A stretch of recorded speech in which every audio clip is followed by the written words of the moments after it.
Well, hello and God bless you, and welcome to Real People, Real Voices. I'm your host, James Jackson. I'm your co-host, Pastor Wayne Moore. It's good to host with you again. Yes, it is. I enjoy what we're doing together, man. I hope that it'll be a blessing to the community. And, you know, I get phone calls and emails about people watching the show. And right. The content is usable. Yeah, very usable.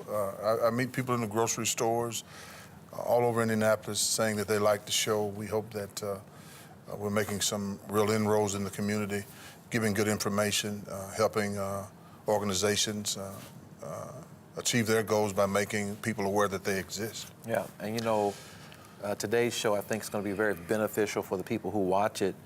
One of the things that happens in our city and cities across America is from time to time people have to interact with the court system. Right, right. And we have a great guest on today that's going to be joining us, Judge Cheryl Lynch. Yes, she's famous in her own right. Yeah. She's one of the first, well, the first female, African-American female to take that seat. And we're happy that she's here with us today to let the community know exactly possibly what she does and how we can look for her to do some things in the future. And some watching may recognize her. Yes, she's very recognizable. They may have been in her court. Right. Right. And we want you all to stay tuned right here on Real People, Real Voices. We're excited about your participation in the show. We also would encourage you to like our Facebook page. Also, go to the WHMB TV 40 YouTube channel, and you can watch this show and other shows that you might have missed. Right. You know, Dr. Moore, the wonderful thing about the YouTube channel is that you can go back, you can rewind it. Yeah. The information. And they can say, what did Jackson say? Let me rewind this and see if he was correct. Yeah, if he was accurate about what he said. So, yeah, that's great. The YouTube vehicle is good for what we're doing here as we try to reach the community. Yeah. So we thank you for joining us each week at 11 o'clock on Wednesday nights and 6:30 on Sundays. A great way to end your evening and get your brand new week started on Sundays at 6:30 p.m. So stay tuned right here on WHMB Channel 40. We'll be back after this.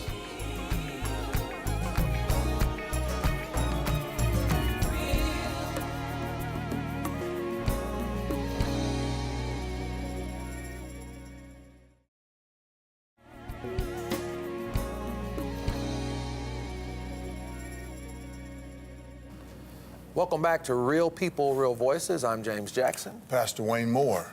And we have here the history maker, Judge Cheryl Lynch. Welcome to the program.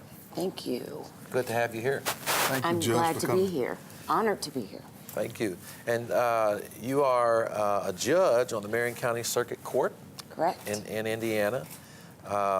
Made history when you were elected on November 4, 2014. The first African-American and woman Correct. to win the election to be on this court.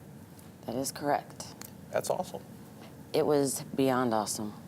The story that I had was not easy.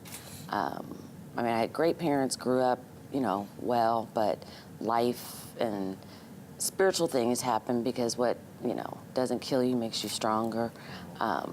Helped to develop my character and to get me ready.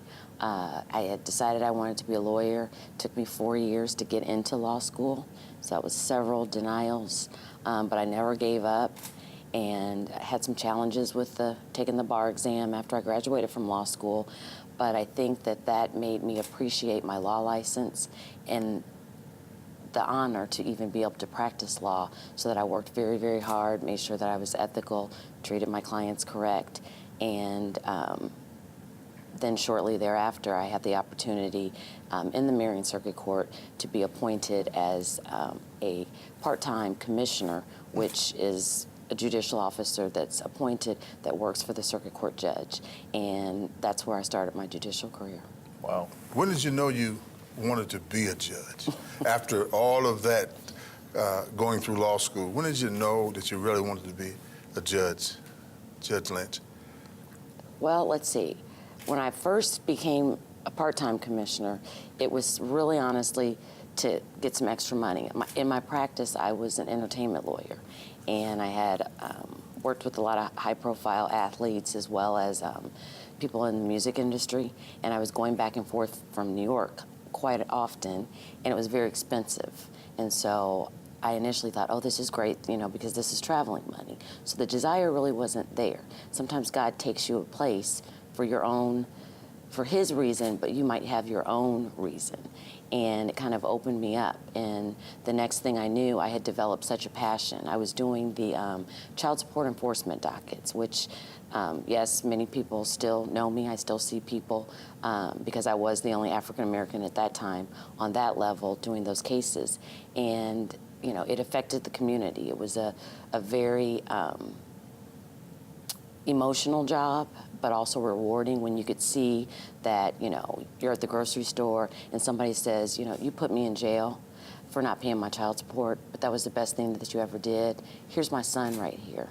I now have custody of him, you know, and so the passion just grew and grew and grew, and so I eventually gave up my practice and I became full-time as a commissioner.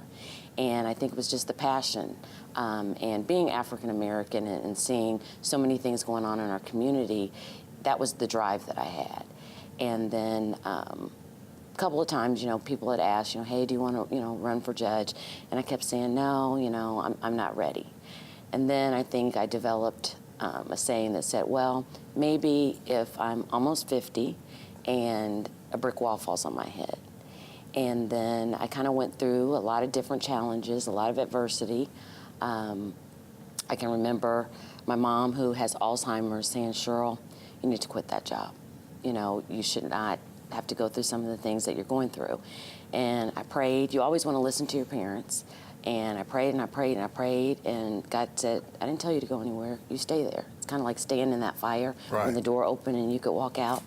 And that's what I did. And the next thing I know, I did, you know, get a call to say, hey, do you want to do this? We hear you're happy where you're at. And I said, you know what, why don't we talk? You know, and then we had a talk, and I knew that there was the opportunity there for me to be successful at this. And at that time, I had to start praying. And the first thing I had to do was pray for God to give me the desire. And as I prayed, I remember it was probably the first month. I never asked for him to send 3 buses by and 2 shooting stars, but basically that's kind of how he was speaking to me in my spirit and the signs and the sermons that I was listening to. And the next thing I know, that burning desire was in my heart and my spirit. And then, you know, I still had the opportunity possibly to run for Superior Court versus Circuit Court. And running for Superior Court was a lot easier because once you're done at the primary, you're done. Where when you run for the Circuit Court, which is the Constitutional Court, you run all the way through November because you have the other political party that you run against. And so same thing, a couple buses went by, didn't ask, a couple shooting stars, and the next thing I know, I had the burning desire to go for it and to attempt to make history for my community, being born and raised in Indianapolis, Indiana, and that's where the desire came from, and that's how long it took the desire to become pure. That's great. That's great. A North Central lady, too. Definitely a North Central parent. Did you know you all are on the brink of winning another state championship? I happened to see that over the weekend. Oh, okay. I'm very proud to be a North Central graduate. I really, really am. It was a part of the base of my roots. It was a school at that time that was not very diverse, but I think that, you know, certain experiences like that teach you, you know, how to get through life. And it was a wonderful experience at North Central, and I definitely give it credit, you know, to shaping me to be the, you know, person that I became. You know, it's interesting you said about not giving up. A lot of things that were opposing you certainly were probably a temptation to give up. And there's a lot of folks who are watching who are pursuing different avenues or pursuing different careers. Not giving up, in your opinion, is the essence of being able to succeed at some point. Correct. You know, I'll give you an example. I believe you don't go through anything without sharing stories. Can't share all my stories, but there was a period of time when I was part-time. on the bench because I had started devoting my time to the paternity division as an appointed judicial officer. So I really wasn't making any money. And no one knew when I sat on that bench with that black robe on that I had no money, that I might have crackers, for dinner. I had to figure out where I would go outside of work because I didn't have money to put in my car. But something said, you don't quit. You just keep going and you keep going. And the passion is what kept me going. There were plenty of times of crying, and I could sit there and get teary-eyed because I could listen. I'll never forget a young man saying that, he was working and, he was making minimum wage at the time. And back then it was not $290 a week. It was less. I think it was $225. And he was being questioned by the state about, why wasn't he paying, all of his child support. And he explained with $225 a week, and that was before taxes, that he had to pay someone $35 a week to take him and bring him home from work. And immediately tears kind of came down my eyes because I could totally identify. And I thought, this man could just quit his job, and say, it's not worth it. I can't pay my child support. They still complain, but he didn't give up. And that touched me to also know, through all the challenges that I've been with, is that you can't give up. You've got to just tell yourself every day, get up and show up. Not every day is going to be easy, but you just keep going. Because if you give up, you're done. It's kind of like procrastinating. My pastor, Jeffrey Johnson, he often uses an example of people wanting to go back to school later in life. And they'll say, oh, well, I'm too old, and he'll say, well, let's see, you're 35 now. If you go to, back to school, it takes you 4 years, you're going to be 39. If you don't go back to school in 4 years, you're still going to be 39 without a degree. And so another, illustration as to how sometimes you may have emotions and feel a certain way, but you've got to just push through and take the challenge. Thank you. And with that, we want you to stay tuned. We'll be back after this.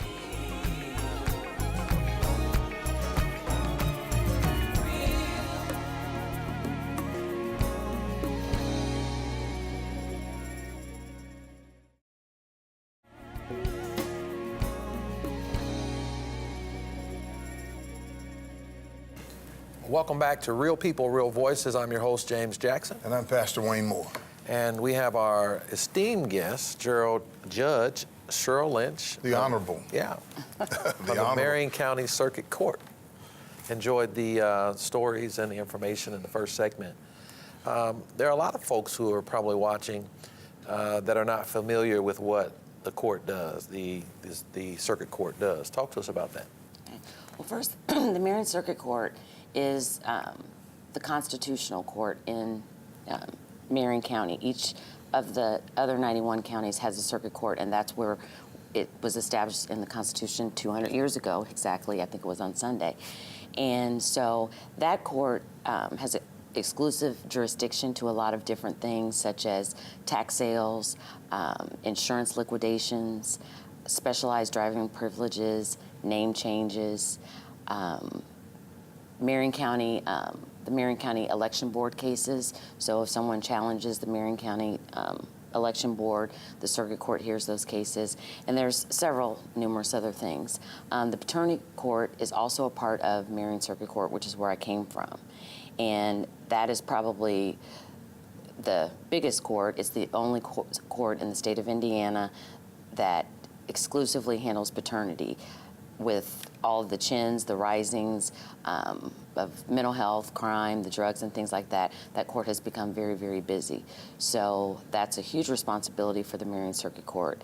The next thing is it's also in our state statutes that the Circuit Court judge oversees the 9 small claims courts. This session in 2015 kind of gave the Circuit Court judge a little bit more responsibility over the small claims courts, so that's a big job. I have to answer all the complaints that people have. We have also been charged by the legislature as well as the Supreme Court to try to come up with uniform practices and procedures. So I meet with them once a month, and we've made a couple big changes to some rules that have gone really, really well. And the idea is so that people who are going to those courts are now being treated not the same, because every case is fact sensitive, but just kind of being handled and approached in a uniform way, which is kind of making things better so that they're not in the news. We haven't had any negative media stories since early on when I came in, and so I'm very, very proud of that. And it's also an administrative job. One of my duties as circuit court judge, I conduct the business of the circuit and superior courts. So that means I have to decide whether we're going to have a closure or a delay. So this is the time of year that I dread, because I have to get up about 4 o'clock in the morning, start looking at the weather and seeing how the roads are. And it's a very, very tough decision to make, because you want people to be safe, but then it also, can delay the business of the courts, because people, our court dockets are kind of full. So that's been challenging. One of the decisions that I made when I came in was not to do a 2-hour delay, because it threw everything off. Let's just not do anything in the morning, and we'll open at noon. And then that way it was clear that when people came, for 1 o'clock, we would run the dockets at 1 o'clock, and not people to come at 10 and then think a whole docket was going to run starting at 10. Mm-hmm. Another responsibility that the circuit court judge has is to decide the holiday closures.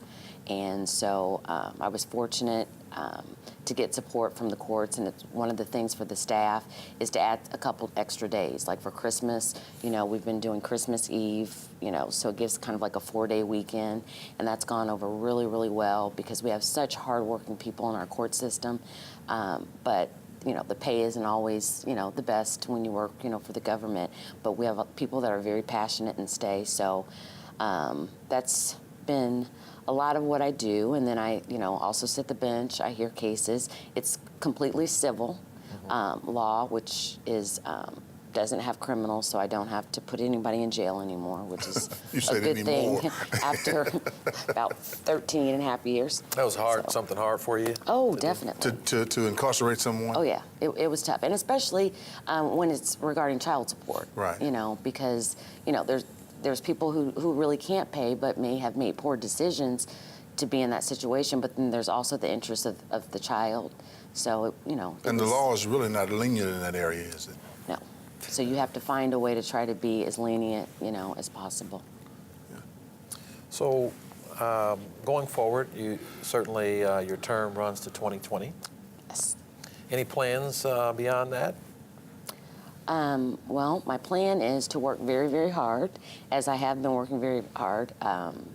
Everyone in the building laughs because I go home at night either with a box full of files, or like last night, I didn't feel like grabbing the box, so the files were like over my head.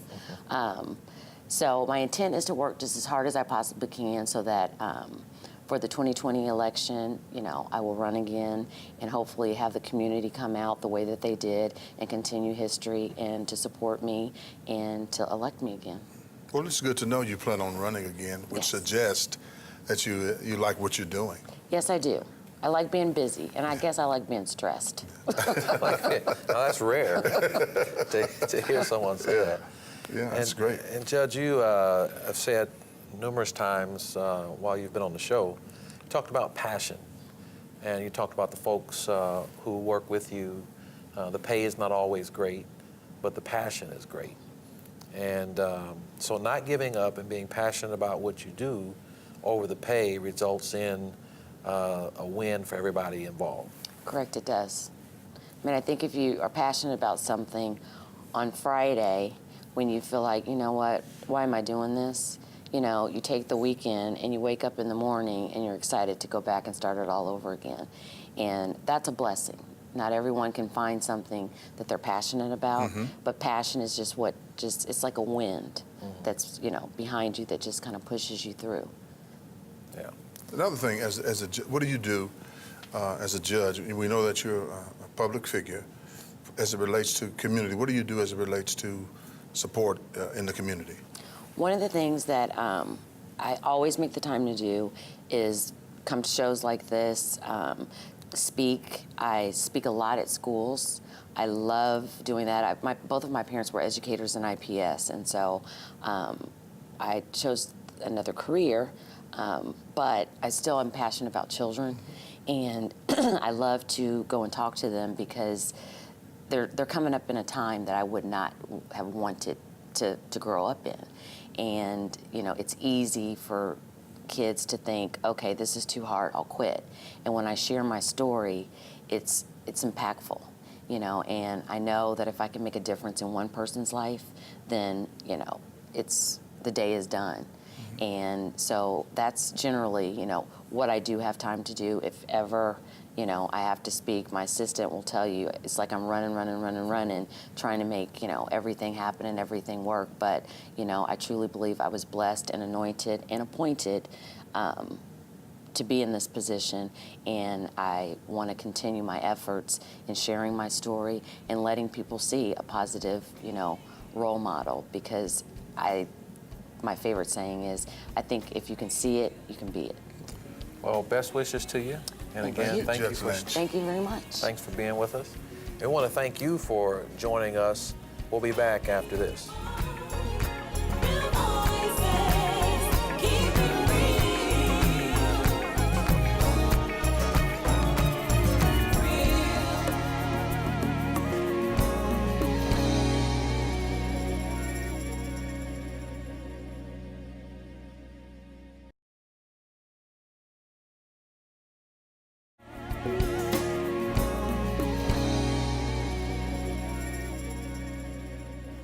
Well, welcome back to Real People, Real Voices. I'm your host, James Jackson. I'm your co-host, Pastor Wayne Moore. And I'm Faith McKinney. Our executive producer. And we're in the rundown. You know, those two segments with Judge Lynch, of course, making history as she has, it speaks for itself. Yeah.